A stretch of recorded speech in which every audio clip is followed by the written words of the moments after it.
நாம் தமிழர் கட்சி சீமானண்ணே இதெல்லாம் உனக்கு தேவையா? ஏன்னே இப்படி காமெடி பண்ணுற?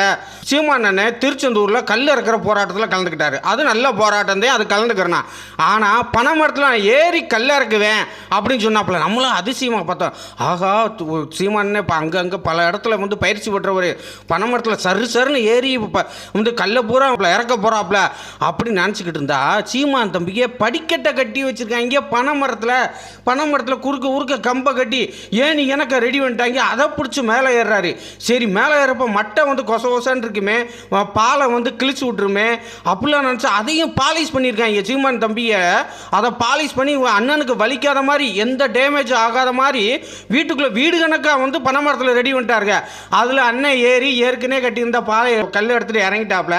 ஏன்னா சீமானே, இது எப்படின்னே நான் ஏற்கனவே நம்ம ஊர் அரசியல்வாதி ஒருத்தவர் கரும்பு காட்டுக்குள்ளே காங்கிரீட் ரோட போட்டு பீட்டர் இங்கிலாந்து ட்ரெஸ்ஸை போட்டு பட்டு சேலை கட்டின விவசாயிகளை பார்த்தார்ல, அந்த மாதிரினே இருக்குன்னே நீ செஞ்சதுனே. இதெல்லாம் நமக்கு தேவையான எது வருதோ அதை மட்டும் செய்யணே தமிழை போட்டு.